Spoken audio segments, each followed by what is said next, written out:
Happy to have you here on this beautiful day, this Sunday, May 5th, 2024. As we are coming here today, we've just finished up a holy day at the Baha'i Center, the 12 days of Rizwan. With that being said, there's a lot of history to think about, and that's what we're doing today. We're going to think about the murder of three Azalis in Akka in 1872 and Baha'u'llah's Lawh-i Istintaq, the tablet of interrogation. It's a pretty big topic, and we're so happy to have Dr. Najati Al-Khan here with us, research associate at the University of Bamberg, Germany from 2015 to 2022, currently affiliated with the Hebrew University of Jerusalem in Israel.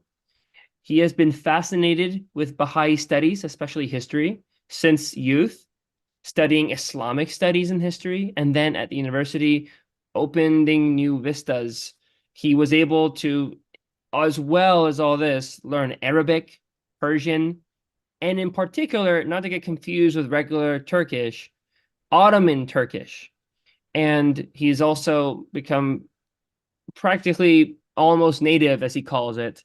His education in German, in the German language and the English language. So with these three languages, he felt equipped to delve into Baha'i studies, particularly the Ottoman history, which is a pretty important part of Baha'i studies. So he's been publishing since 2001 about various topics, but he considers his main and groundbreaking achievement to be his MA thesis about the relationship of the Baha'i faith to Islamic reform movements in the 19th century. He wrote this in 1998. And in a more deepened and extended fashion, his PhD thesis develops further the ideas and just the history of the Babis and the Baha'is and the Ottoman Empire in Turkey between 1844 and the 1920s.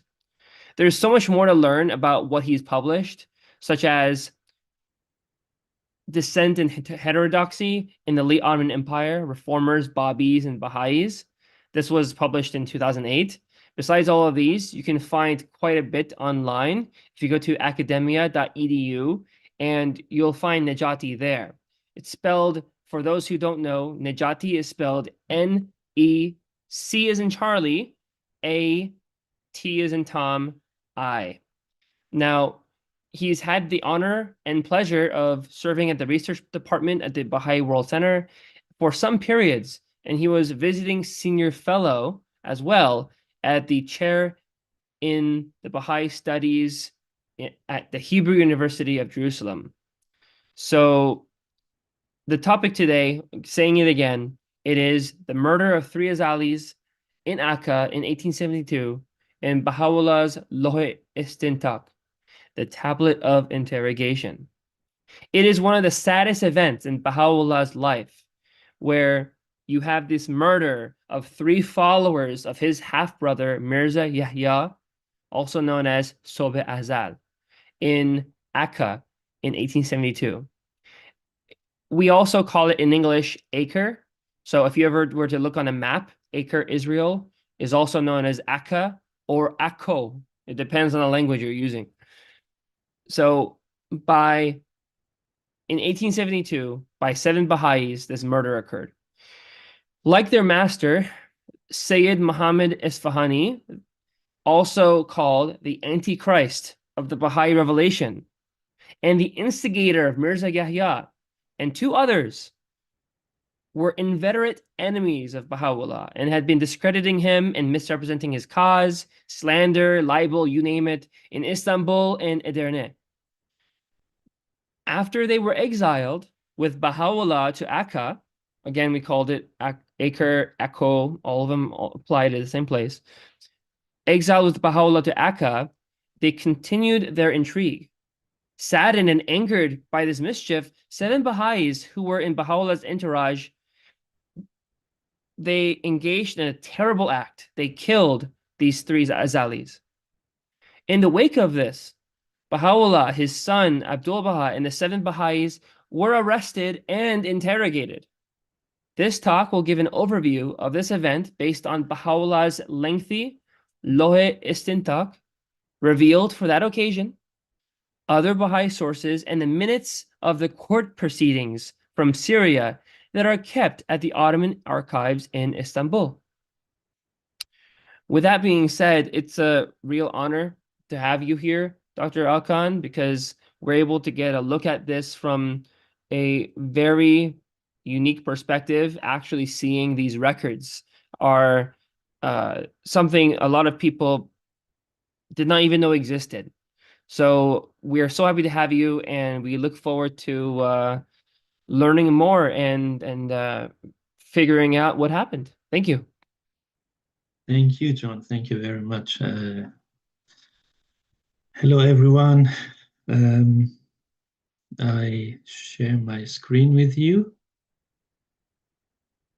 So let me know if you see that and hear my voice properly. Yes, we see the screen. It's not in slideshow mode. It's in the yes. the PowerPoint creation. There we go. Slideshow mode. All right. Thanks, John. Again, it's a pleasure to be here again after a relatively long time. I had the pleasure of presenting at Clearwater before, and this time it's a very difficult topic, actually. As John mentioned, it's about a very sad episode in Baha'u'llah's life in the history of the Baha'i faith. There are a few accounts about this in Baha'i sources, in Persian sources, as well as from Adib Taherzadeh, for example. He mentions this episode, and Hassan Balyuzi. And luckily, we have also an account by Baha'u'llah in this tablet of interrogation, Lawh-i Istintaq, which is a relatively unknown long tablet, not translated yet, and also the minutes at the Ottoman Archives. Which also cast a different light on the whole episode. And also it's interesting to see how Baha'u'llah approaches this topic of the murder of the three Azalis, because his tablets have different layers of voices, addressing people, or of seeing things, let's say. And so I will come to that. So let me just begin saying that this murder was the consequence of the enmity of Baha'u'llah's half-brother, Mirza Yahya, towards Baha'u'llah. So that's the starting point, which already was in Baghdad, actually. So we know that Mirza Yahya already in Baghdad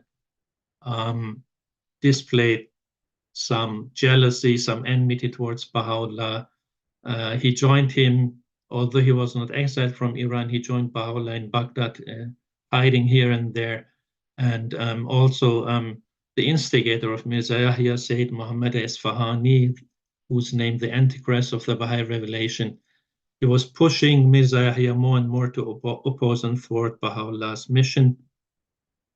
And as you know, in Baghdad, Baha'u'llah then retreated to the mountains of Sulaymaniya for 2 years to avoid dissension in the Babi community. And then after declaring his mission in the Rizwan Garden, he was exiled to Istanbul. And exactly these days, in 1863, he was on his way to Istanbul. And in Istanbul, Mirza Yahya's mischief continued. He couldn't keep quiet. And later in Edirne, it had its climax, actually. The opposition of Yahya, he relentlessly discredited Baha'u'llah in letters to Ottoman officials, for example. We have an account of the barber of Baha'u'llah, Ustad Muhammad Ali Salmani. He says that while Baha'u'llah was in Istanbul, Baha'u'llah disobeyed the imperial order to go to Edirne, and Yahya was scared and pressed Baha'u'llah to also go. We know that eventually Baha'u'llah was exiled to Edirne, and Yahya obviously succeeded in his schemes. I would like to read to you this account of Salmani, what happened exactly in Istanbul as a prelude to the events that led to this murder in Akka. So Salmani says, there in Istanbul, people would come to visit and Baha'u'llah would converse with them. Finally, word was brought that by government order, he must leave for Edirne. Azal was his usual self. To Shamsi Bey, he had not made himself known as Baha'u'llah's brother. So Shamsi Bey was an official taking care of Baha'u'llah and his entourage. And so Yahya was not telling me he's Baha'u'llah's brother, but had presented himself as a servant of some dervish. And most days Yahya would come to see Baha'u'llah. And one day, contrary to his custom, he brought in some news saying, there is talk that you will be obliged to leave for Edirne. Then Shamsi Bey paid an official call and declared on behalf of the government, you are ordered to Edirne. Baha'u'llah categorically stated, we refuse. After Shamsi Bey had gone, Baha'u'llah came out and said to the friends, be confident, nothing bad will happen. Smiling, he added, and anyway, what could be the harm of it if I should give them 2 or 3 of you no-goods to put to death? And then he left. Baha'u'llah was told by the government's edict, you must go to Edirne. None can refuse to obey the government's edict. He replied, are you trying to frighten me with this government? Even if all the inhabitants of the world should come against me with drawn swords, I will still fear no man. Azal sent in word, they will trample down our wives and children. They will put us all to death. We will go. And Baha'u'llah answered, it makes no difference if they kill us. As for our families, we can arrange things in such a way that they will not be held. What could be better for us than to be slain by them in the path of God? Then very firmly he said, we will not go. However, Azal and Sayyid Muhammad Isfahani and Haji Mirza Ahmad, who was the recipient of the Persian tablet of Ahmad, which is a different one, his wife and children kept at it, constantly repeating, we will go. And people from the government came again, and still they received the identical reply from Baha'u'llah. I stand by what I have already said, no matter that some others are saying we will go, no matter that they're consenting to depart, my answer is the same as before. At a later time, Baha'u'llah commented, so this is after leaving Istanbul, that fellow Azal thwarted us. Otherwise, the faith would have been widely proclaimed, and now this will not come to pass. And another time he said, if in Istanbul Azal had allowed it to happen, there would have been a wonderful proclamation of the cause of God. Had they killed us, this would have spread the faith far and wide. And had they not killed us, and they would not have, this too would have widely proclaimed it. He said this with great regret. Finally, what with the others' insistence, entreaties, and supplications and tears, he bade them prepare for the departure to Edirne. Mirza Musa, brother of Baha'u'llah, went wherever he thought best to bid people goodbye. They rented a number of ox-drawn carts. The master rode on a horse. Mirza Yahya was on a donkey. Nothing new happened along the way, except that Baha'u'llah would say, why did we come? So here ends the account of Ustad Salmani, giving an interesting angle of what really happened in Istanbul and how it came about they were exiled to Edirne. Then in Edirne, as we know, Yahya relentlessly discredited Baha'u'llah and presented himself as a victim in letters to the Ottoman officials. So this is one of the letters of Mirza Yahya at the Ottoman Archives. You can see this letter and then his seal. So in this letter, basically, Mirza Yahya says that because of the hostility of the Iranian government towards him, back in Iran, he means, he went to seclusion and cut off association with everyone. But really, we know that it was more like going into hiding. Yahya then deputized some of my friends, he says, including his brother, probably meaning Baha'u'llah, to handle his affairs. Things carried on this way until the Ottoman edict arrived, summoning this group, meaning the Bahá'ís, to the guest house, probably that one in Istanbul. However, Mirza Yahya says he deemed it necessary to continue traveling incognito, and that he took up residence in the vicinity of Istanbul in such a way that even the Persian ambassador, Mirza Hussein Khan, was unaware of his presence in that city. He says that it was not the case that the Persian ambassador had summoned him. Then Yahya continues in this letter. He says, when it was decreed that the Bahá'ís had to relocate to Edirne, Mirza Yahya entered the city with great difficulty, and for an extended period he stayed there with some of the members of his family, until his brothers, and this seems like an oblique reference to just Baha'u'llah, who were seeking leadership of the Baha'i community, colluded with government officials and rebelled against him, against Yahya, and closed all doors to him. As a result, Yahya says he is now worried and feels helpless. Mirza Yahya tells his addressee that he is writing him to explain the situation and also asks to be freed. If they choose not to free him, he requests them to make some sort of decision about his fate and the fate of his companions.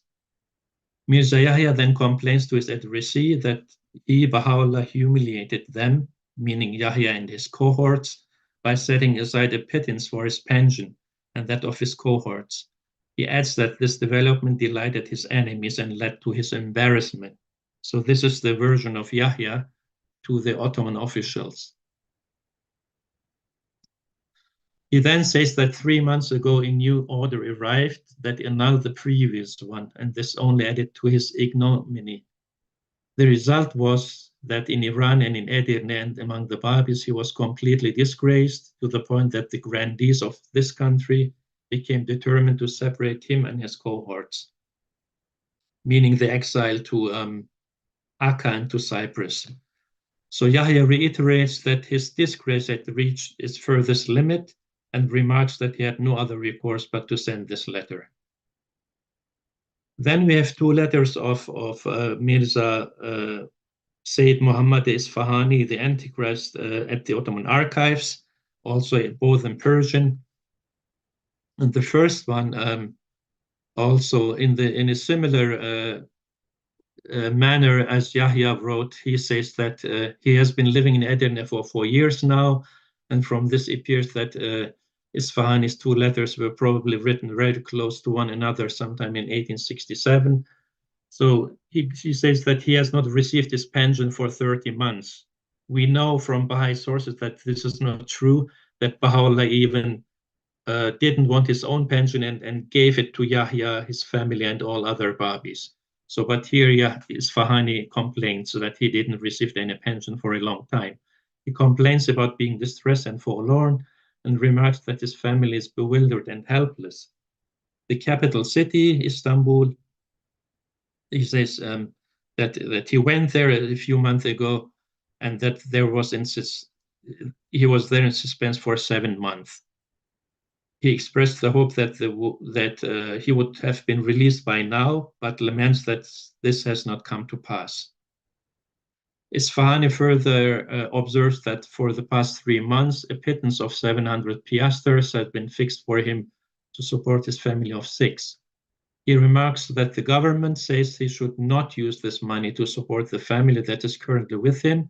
Rather, they instruct that the money be sent to his family in Baghdad. And in an indignant tone, he asks, are the family that I have with me here not my family? He then adds that he has many expenses here too, and deplores that he is without recourse in a bad situation. Then he states that his primary intent in writing this letter is to request that he be released so he can go to his family, probably meaning to Baghdad. He remarks that he does not even want additional funds for this purpose. In the event that they refuse to release him, he asks that his former pension be reinstated at the very least, since it has been delayed for some time.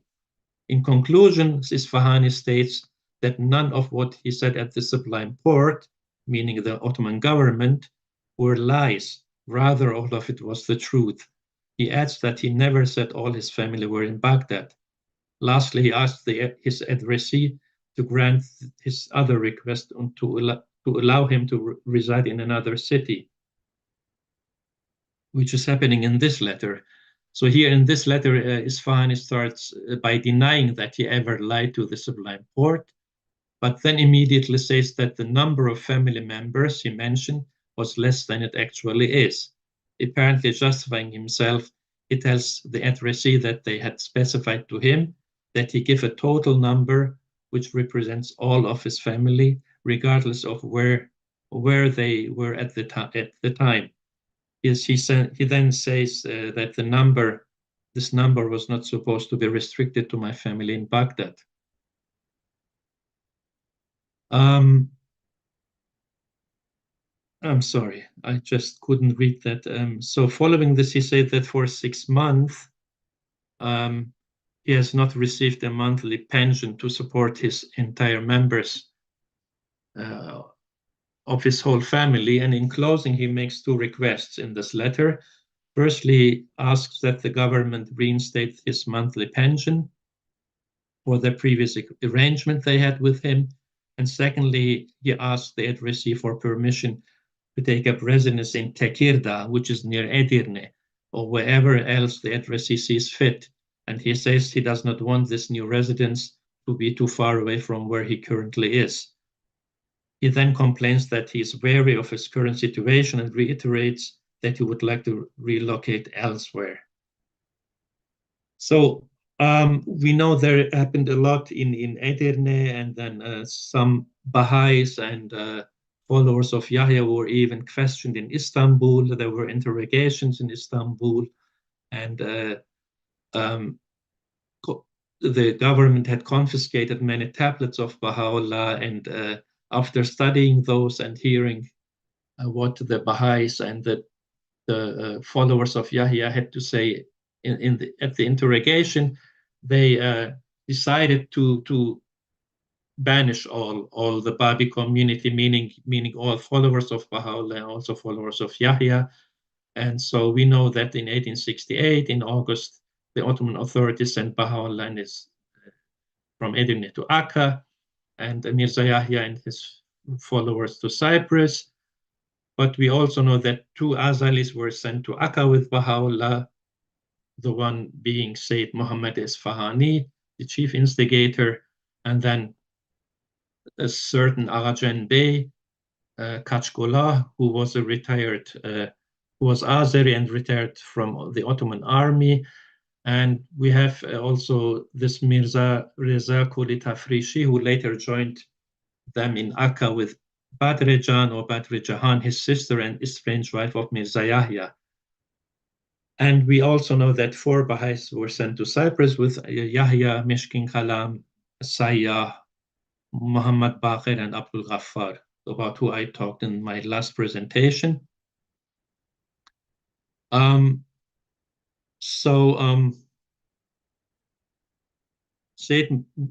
I mentioned that Sayyid Muhammad Isfahani is labeled the Antichrist of the Baha'i Revelation because he instigated Yahya to oppose Baha'u'llah, and Antichrist in the Islamic tradition is someone called Dajjal, and he's one-eyed and will appear at the end of time and oppose the Messiah.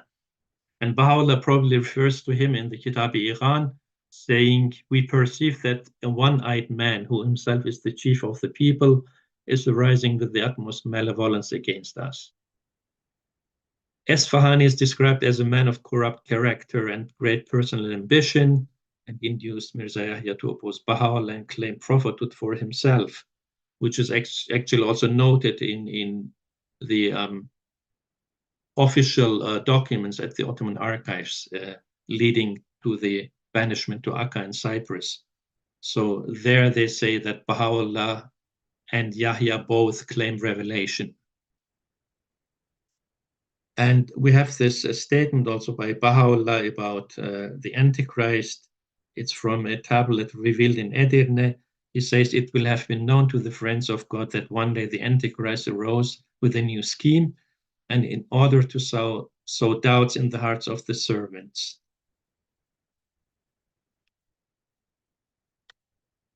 So here you see a picture of some Babis or Baha'is, and Isfahani is seated on the right. That's Sayyid Isfahani, the Antichrist.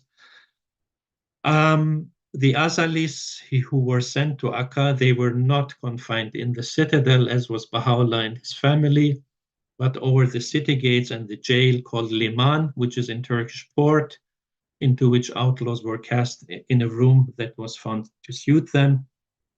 And it was a vantage point for the Azalis from which they could spy and keep watch on all who came into Akka. And Isfahani and the other Azali, they always reported to the Ottoman authorities the arrival of anyone whom they recognized as a follower of Baha'u'llah.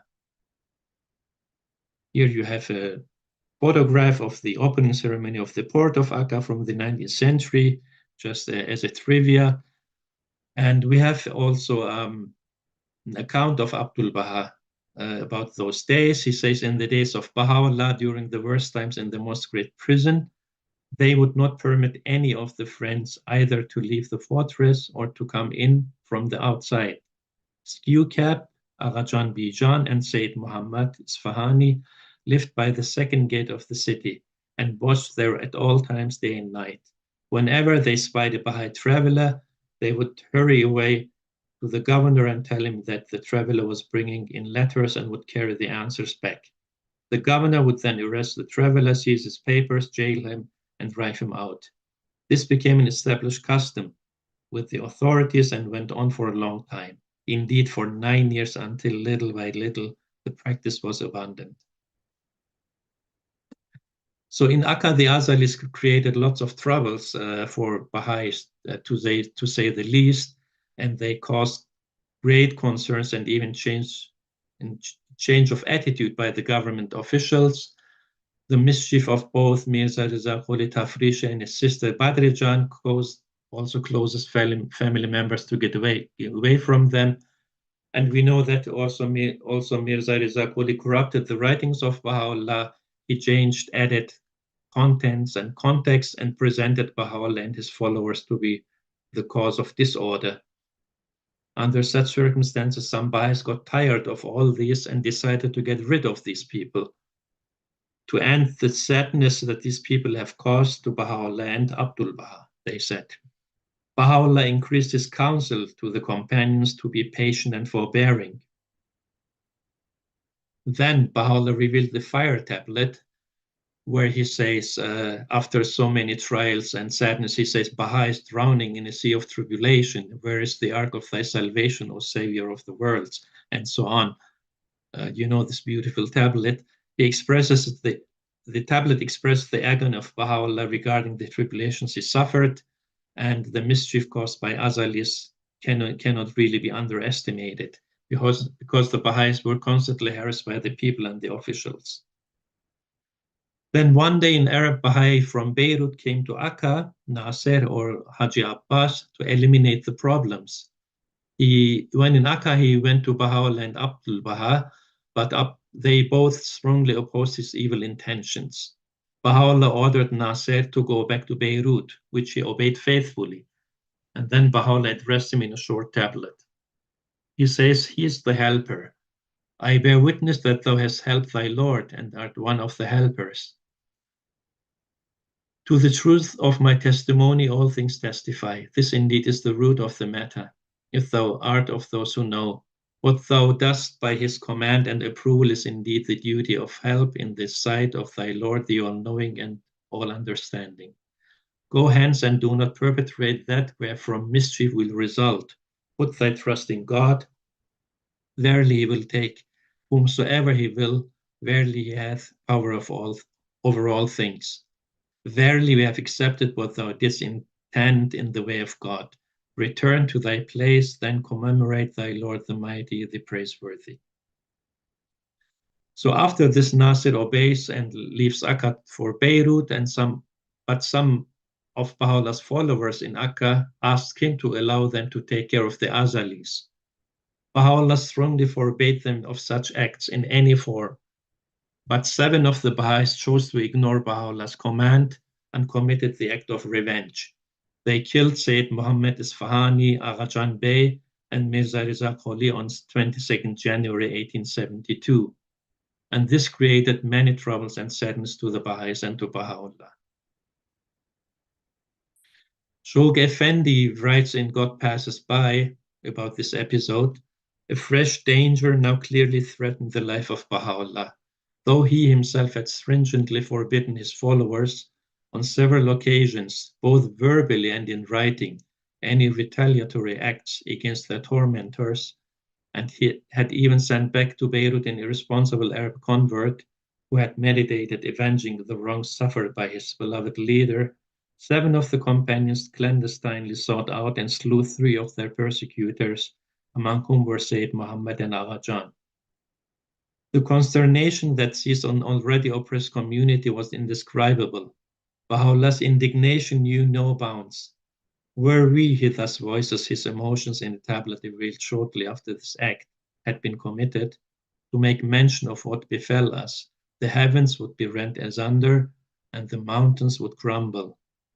My captivity, he wrote on another occasion, cannot harm me. That which can harm me is the conduct of those who love me, who claim to be related to me, and yet perpetrate what causeth my heart and my pen to groan. The Ottoman authorities, upon arresting the perpetrators, punished these 7 Baha'is according to the law of the land, according to the Ottoman criminal code. I will come to that later. And the names of the 7 Baha'is in Baha'i sources are as follows, as you can see. I will just quickly read them. Is Agha Muhammad Ibrahim Nazir, Mirza Hussein Najjar, Agha Hussein Ashchi, who was Baha'u'llah's cook, and with him already from Baghdad, Mirza Jafar, Ustad Ahmed Najjar, Agha Muhammad Ali Salmani, Baha'u'llah's barber, and Ustad Abdul Karim Kharrat. Now coming to Baha'u'llah's account of the event in his tablet of the interrogation, it was revealed just after this murder of the 3 Azalis. It's about 40 pages long and was published in this collection called Maide Asmani, Volume 4. We have also parts of it in the History of the Faith by the Persian Baha'i scholar Fazil Mazendarani in Zuhur al-Haq, Volume 5. And I had obtained also a typed copy from the Baha'i World Center. It's a long tablet of Baha'u'llah in Persian, begins with the praise of God in Arabic, and it is written as if Baha'u'llah's amanuensis, Mirza Agha Jan Khadimullah, speaks, but it's still Baha'u'llah's tablet. As I said, it's not translated, but very few excerpts and summaries are in God Passes By and Mr. Tahirzade's Revelation of Baha'u'llah and Covenant of Baha'u'llah. There are quite some tablets that Baha'u'llah quotes in this Lawh-i Istintaq. There's, for example, a tablet expressing his captivity and grief, and then relating to Khadimullah's question, why Akka is the most great prison.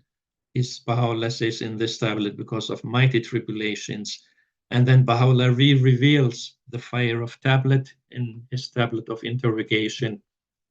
And then during his interrogation, also Baha'u'llah recites several other tablets, 2 tablets about calamities, and then the Surah Muluk, Lawh-i Rais, Lawh-i Fu'ad, tablet to Napoleon III, and another tablet referring to the mischief of Isfahani. So it's quite a long tablet where Baha'u'llah recounts the murder of the Azalis and also quotes these tablets to make a point. And he gives the date of the murder as in the Islamic calendar, the 12th of Dhul Qa'dah, 1288, which is Monday, 22nd January of 1872. And Baha'u'llah also gives the details of the murder, of the arrests, and the interrogation and imprisonment of himself and his followers. Also, Baha'u'llah mentions titles of Isfahani and Agha Jan, Kachkullah, who were killed. So Isfahani actually, it also appears in Ottoman state papers. He named himself Quddus, the most holy. And Baha'u'llah says, from his soul, the smell of the people of hell can be discerned. And he names Aghajan Kachkullah as the Ra'is al-Mushrikeen, the chief of the infidels. And then Baha'u'llah says that Isfahani named Aghajan Sayful Haq, sword of truth or sword of God, and promised him to give him Iraq. And quoting Aghajan, Baha'u'llah writes, I am the sword of truth, and shortly all the lands shall be conquered through my hand. Also, in a tablet quoted in the tablet of interrogation, Baha'u'llah says the following: verily the mute, probably referring to Isfahani, called himself Quddus, and hath claimed what the evil whisperer claimed for himself. The other one, Aghajan, called himself the sword of truth. He said, I verily am the conqueror of the cities. God hath sent the one who hath, then Baha'u'llah adds, God hath sent the one who has smitten upon his mouth, so that all may firmly believe that through this Satan's tail hath been cut off by the sword of the merciful. So Baha'u'llah says that actually, as sad and as wrong it was to kill these Azalis, that God took revenge on them with his sword, the sword of the merciful. He says he cut off the Satan's tail. And then Baha'u'llah talks about someone, a Muslim cleric, who had befriended Aghajan in Akka, a Muslim cleric from Istanbul actually, who Baha'u'llah calls ignorant. But he says, despite his ignorance, that cleric said something true, as if the Holy Spirit talked through his tongue. When after the murder, this cleric saw Aghajan's dead body, he said, this cursed one had said, I am the sword of truth, and shortly all the lands shall be conquered through my hand. Now it became known that it was the sword of truth that struck him down and made the nethermost hell his abode. Baha'u'llah adds, after the infidels were sent to the nethermost hell, the rains of mercy poured down day and night after the years that the people were surrounded by tribulations. What Baha'u'llah also mentions in this long tablet of the interrogation, he quotes some ancient prophecies about Cyprus as being the Isle of Satan. This is quoted by Adib Tahirzadeh also in Revelation volume 4. And Baha'u'llah says that these ancient prophecies were from the Turks, who called Cyprus the Isle of Satan, or Shaitan Jaziresi. So, and Baha'u'llah then says that he received a letter in Akka from a friend of foreign nationality, he doesn't say who, and that his correspondent had quoted two traditions which were translated into Arabic from an ancient Greek book, which he does not identify. So the first tradition, first prophecy is, soon will the Satan appear in the Isle of Q, Isle of Kaf, or Kibris, Cyprus, and will prevent people from attaining to the presence of the Lord. When that time comes, turn ye towards the Holy Land, where from the sweet savors of God will be wafting.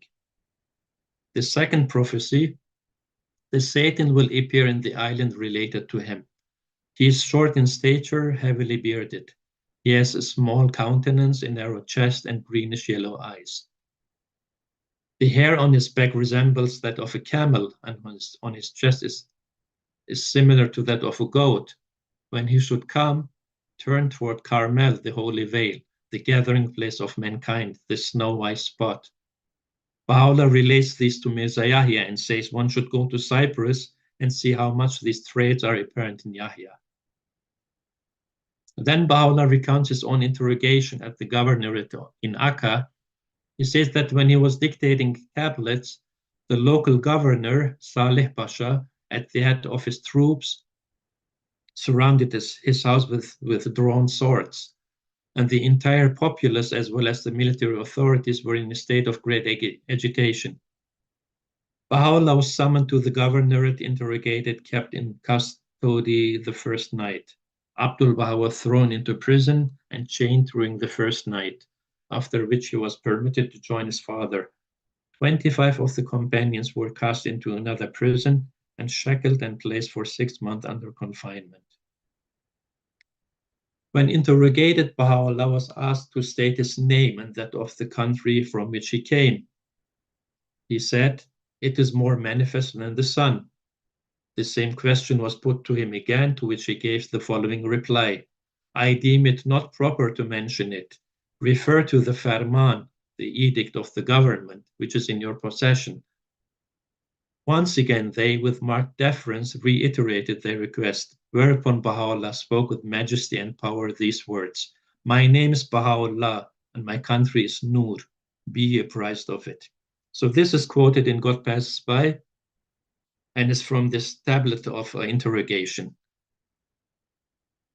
Turning then to the Mufti, Baha'u'llah addressed him words of veiled rebuke, after which he spoke to the entire gathering in such vehement and exalted language that none made bold to answer him. Having quoted verses from the Surah Muluk, he afterwards rose and left the gathering.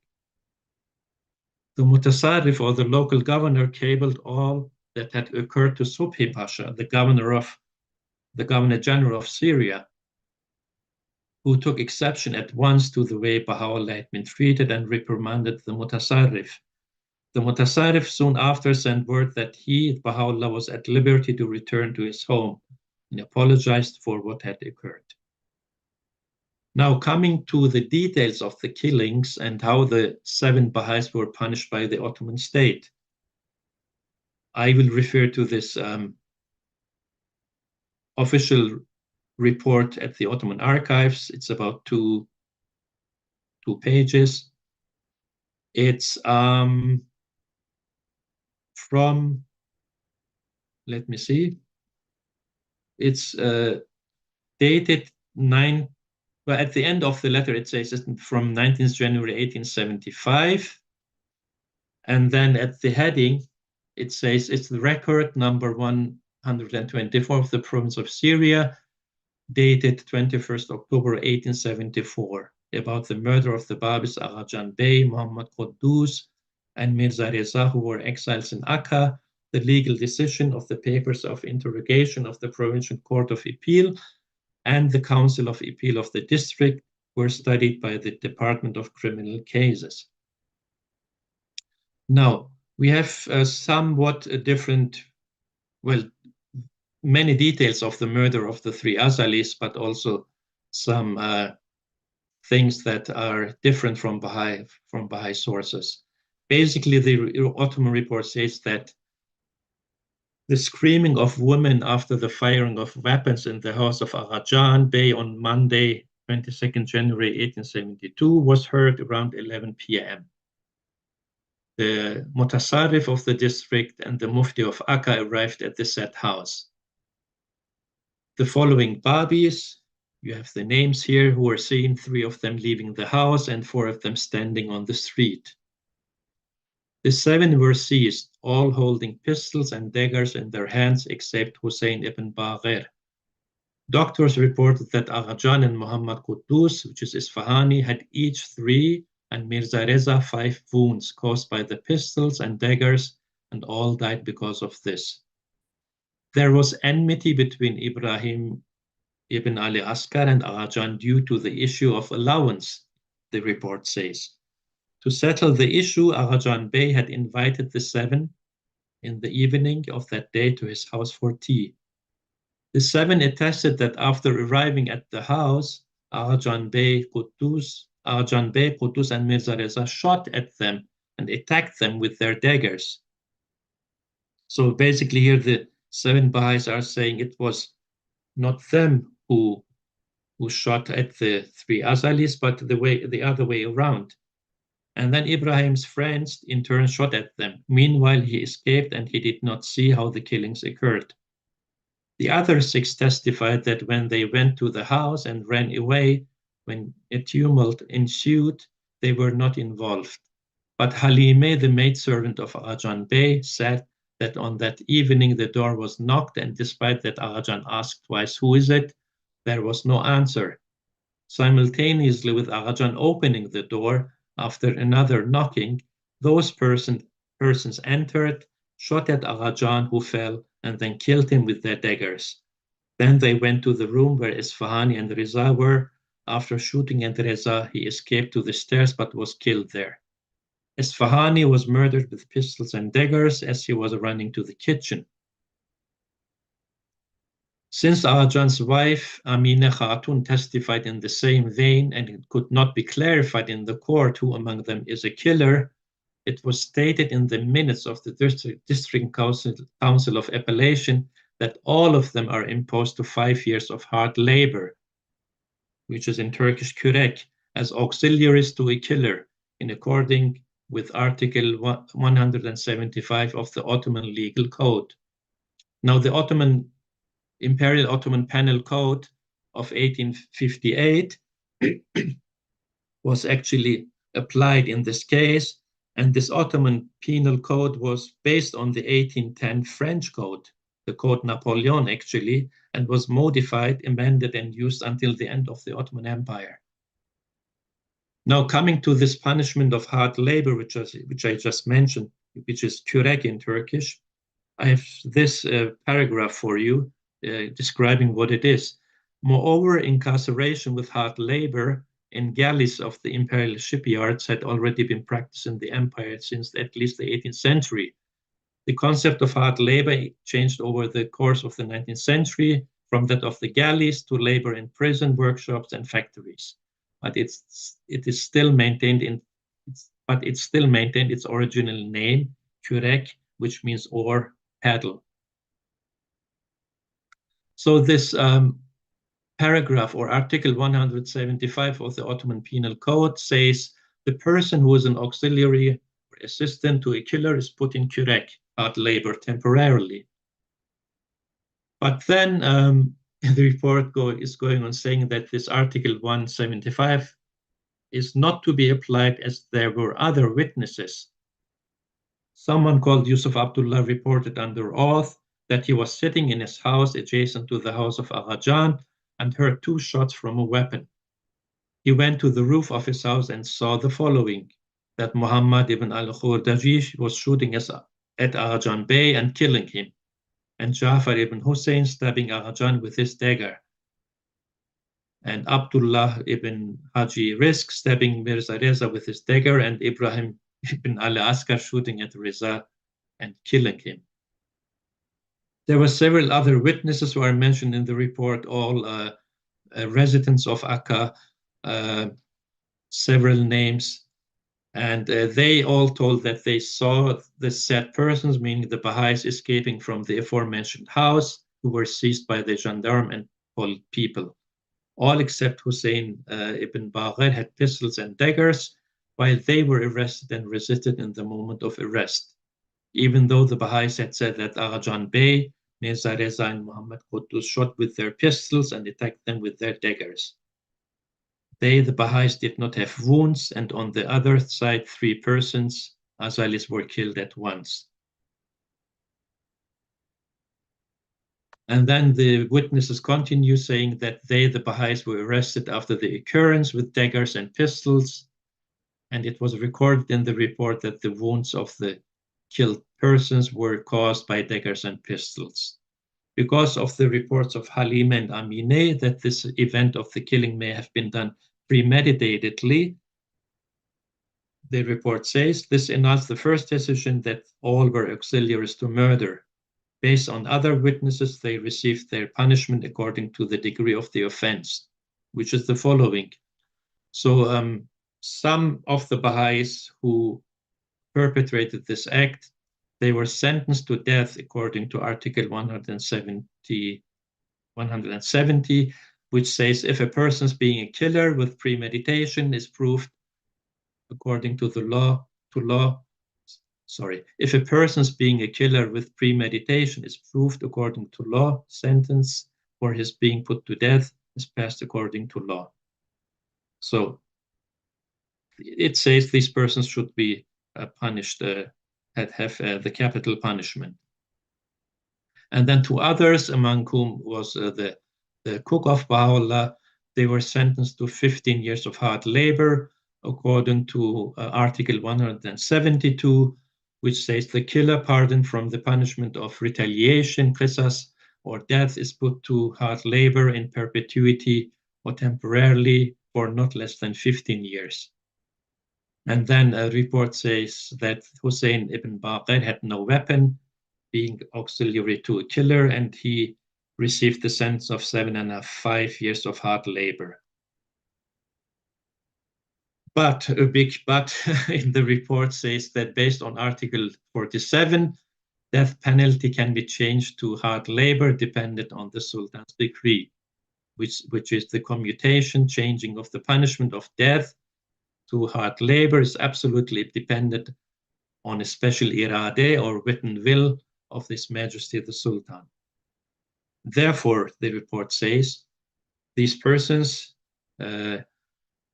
who received capital punishment were pardoned from death and received 10 years of hard labor.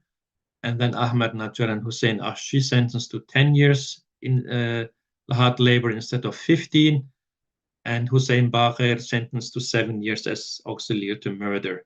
And they all should be exposed to the public according to the law. They were actually people receiving this punishment of hard labor were actually exposed in the public, and all could see they received their punishment. But later in July 1872, actually Agha Jan's wife, so Agha Jan was killed, and his wife Amineh and Badr Jan, who was the sister of the killed Mirza Reza, they complained and sent a petition in Arabic that Agha Jan's murderers were not tried based on the Sharia and asked for a retrial. So Badr Jan, who was an estranged wife of Mirza Yahya, presented herself actually as the sister of Agha Jan, and says in Arabic, Ukht al-Maqtul Mazluma Badr Jahan. So she says, the sister of the killed one, the wronged one, Badr Jahan. And then in another letter in 1872, in November 28, 1872, Badr Jan complained about Baha'u'llah actually and sent a letter in Turkish, probably a translation, saying that because her brother Reza had not prostrated before Baha'u'llah as he wished, and who had paid people to believe that he was God, he, his son, Abdu'l-Baha, and 6 followers killed Reza Agha Jan and Isfahani. But according to the Baha'i view, this is of course a lie.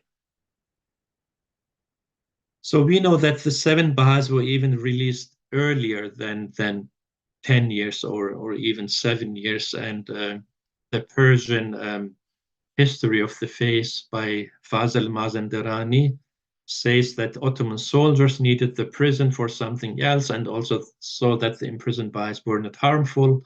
And the result was an early release of the Baha'is. And this Ottoman document from 6 February 1875 says that the punishment of the involved Baha'is should be reconsidered and their term should be shorter.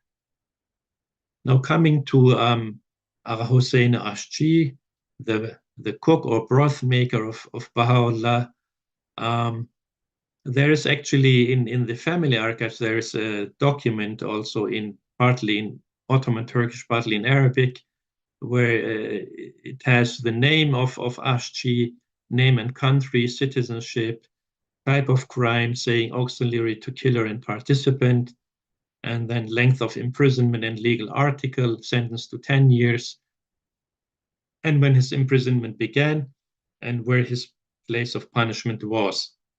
And the lower part says that 2/3 of the imprisonment term of Ashji ends on 12th July 1878, so after 6 years, but his release is recommended since 1/3 of the remaining period is left.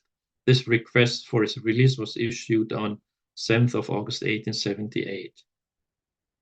And then the upper part on the next page, it says the order came from the province, which means from Damascus, on 29th November 1872 as a supplement to a decree issued by the Prime Ministry dated 6th November 1876. In this part, it is mentioned that 1/3 of the term of his imprisonment was reduced. And in the lower part, we read 2/3 of the imprisonment term of Ashji ends on 12th of July 1878, but his release is recommended since only 1/3 of the remaining period is left. So this request for his release was also on the same date. So I will stop with this. I hope it wasn't too much of details, but I just thought it's interesting to have not only Baha'i accounts of this sad episode, which is an act of it was a shameful act, no doubt, and Baha'u'llah was distressed very much.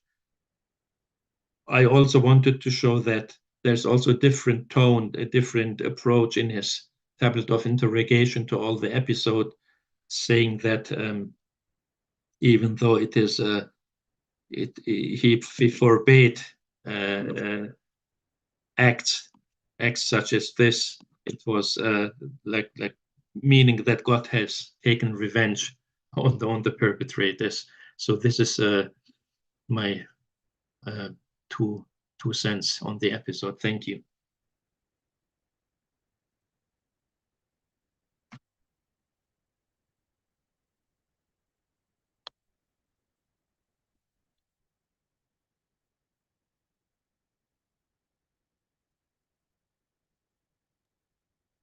Thank you very much. So where we stand now, we have some questions. I understand that some people have some questions, and I see a hand raised. Nazanin Bidinjeri, if you could please unmute.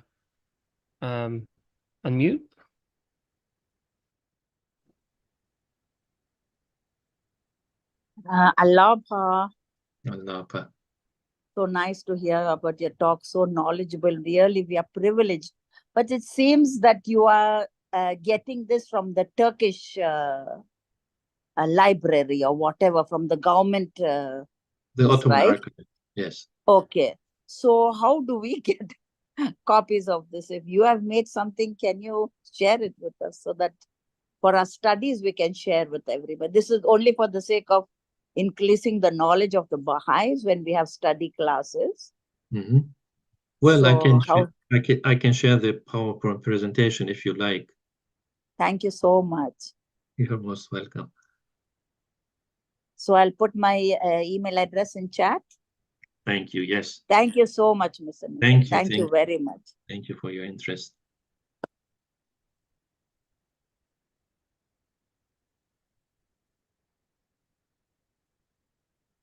Is there any comment or any question, any criticism? Well, we're so happy that you were able to join us today to present and to show us all these findings that you've gone through meticulously to pull out. So we thank you very much for that. I see a hand raised. Is that Jack? Is that your hand raised? Okay, please, Jack, unmute. Okay. Najati, thank you so much for this very careful archival work, which of course fills in a lot of historical details.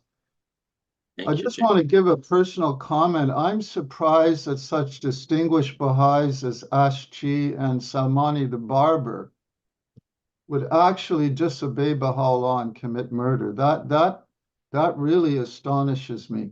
Yes, yes. I find that astonishing, and it shows just how high the passions were and how great the frustration was with all the lies and other evil things that Yahya was doing. So when I saw their names among the list of 7 that you provided, I was really surprised at that. So yes. yeah. And you're right. now, did Baha'u'llah formally expel them or just leave it at that? Did he take any other further action? Because we know he expelled Yahya in Edirne. He split with him formally in Edirne. Right. Did he give them any other kind of sanction? Not that I know. I think they received their official punishment in jail, but as far as I know, no. But you can prove me wrong. Taught.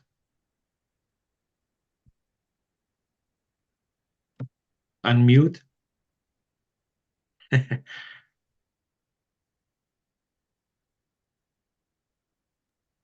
Who do we want to unmute? Todd. Taught. Todd. All right. There you go. Yes, now. Thank you, Najati.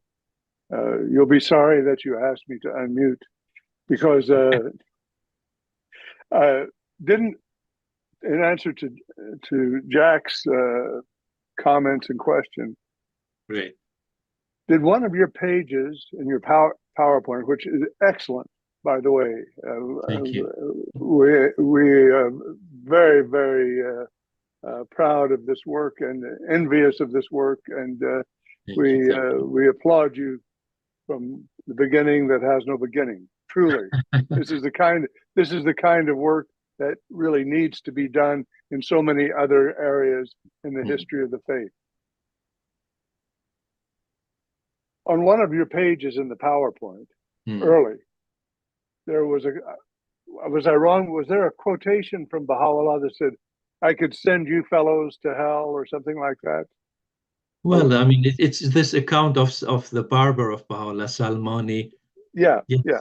Yes. So that's the account of Salmani, whose memoir was Yes. published by Kalamat, Yes. Yes. and then withdrawn because it was controversial Right. and is no right. longer available. That's All right. that being said, there's a kind of an analogous event in the life of the prophet who was being harassed by the numerous enemies and a particular poet, and he said some sort of to himself in utter frustration and exhaustion, having reached the end of his rope with this person, who will rid me of this person? So this is Muhammad. Muhammad, yeah, a poet. It was a poet, of course, that he wanted to get rid Right. of. And so, but it's very controversial in the tradition whether he really meant it or whether it was a kind of hyperbole, just expressing his, Right.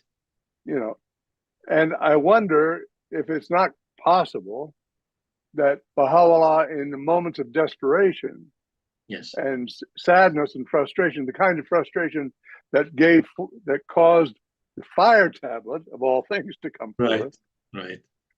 muttered something like this, and his close associates, Ashji and Salmani, heard this, and no matter how much Baha'u'llah might have later protested, perceived this as his truest desire and thought that they would gain his love by going for his true desire. These kinds of things happen. I once had a great conversation with a Catholic father. I knew nothing about Catholicism. We were on a bus to some conference somewhere, Right. and we were sat next to each other. And I said, "I know nothing about Catholic." I said, "What about this infallibility business?"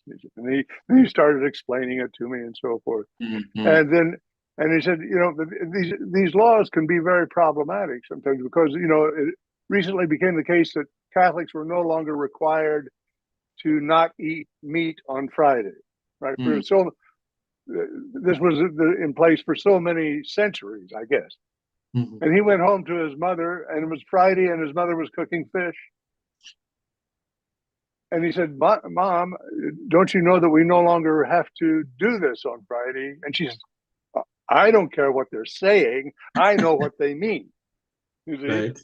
Right. So this happens as a mode of piety sometimes. Right. So I'm not trying to defend anybody, but I'm just trying to understand the logic. Jack asked, what could have prevailed upon these people to go ahead and go against Baha'u'llah? Well, in a culture which there's much to do with the Zahir and the Batin and the Batin and the Batin, sometimes the believer thinks he knows more about what the manifestation says than the manifestation itself. Halas. Thank you so much. Thank you, Todd. Thank you so much.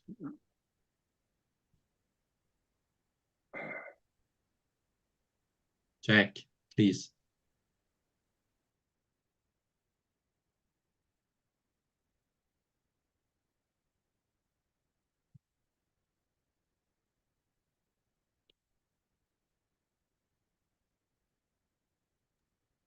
Jack, do you Thank have you a so question? much. So I see we have a hand raised again by Nazanin. Yes, I just wanted to And then Jeff. just ask a question, Mr. Nikati, because Yes, I okay. read it. Now, I really don't know where I read it, but I read that Oschi was allowed to leave the barracks to go and cook for Baha'u'llah. Okay. Well, that could be possible. Yeah, I read that he was allowed to leave the barracks to go and cook for Baha'u'llah, and then he had to go back. I Oh, don't know if interesting. that is right, what I read. So I'm just asking you. I thought you knew about it. No? No, I don't know it. No, no. If you know where it's written? I read a lot, but and it is all online that we read because we I don't see. have books over here. In Okay. Dubai, we don't get books Ah. very easily. So I just read it online and I don't remember where it is. I see. Okay. No, I haven't heard that. Okay, thank you. Thank you. Jack, please.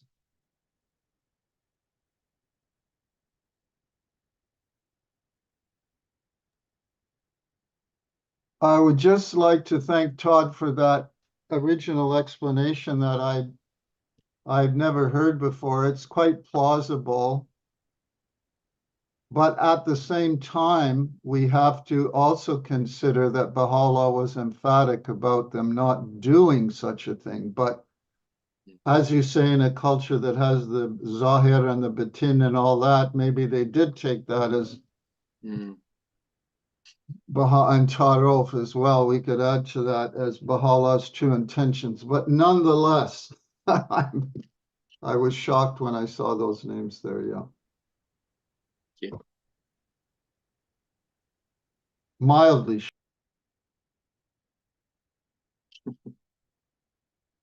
All right.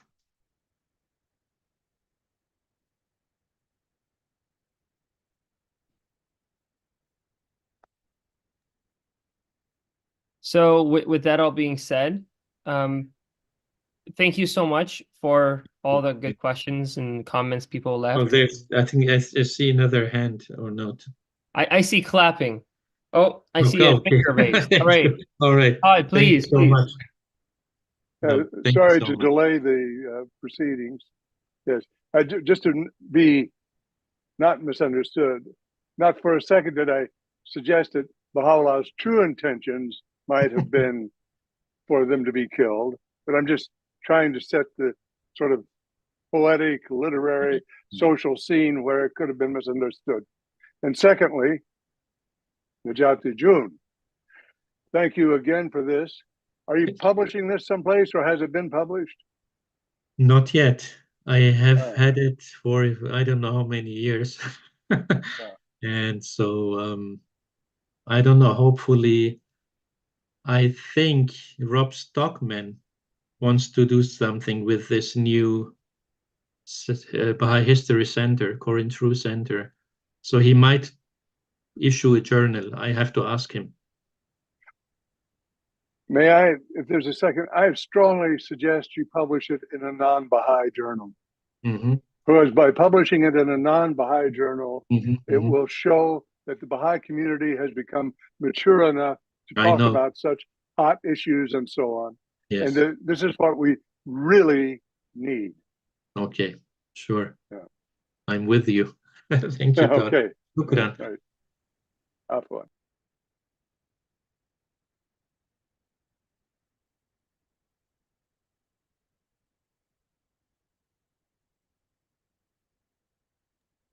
We thank you so much for joining us today, all of you. Thank you so much. It was a very enlightening talk, and we appreciate being able to see and learn so much. We thank you, Dr. Al-Khan, for joining us here today. Thank you all. Thank you, John. And thank you, everyone, for attending. And if anyone has any questions further, please don't hesitate to reach out and ask, and we'll try to get in touch with Dr. Najati Al-Khan and get back to you. If you like this video, please like it and subscribe to the channel. We have other videos that you can watch. We have Dr. Al-Khan presenting on a few points in the past, and we plan to in the future. So again, we thank you, Dr. Alkan, for joining us. Thank you so much. Thank you. Have a good day.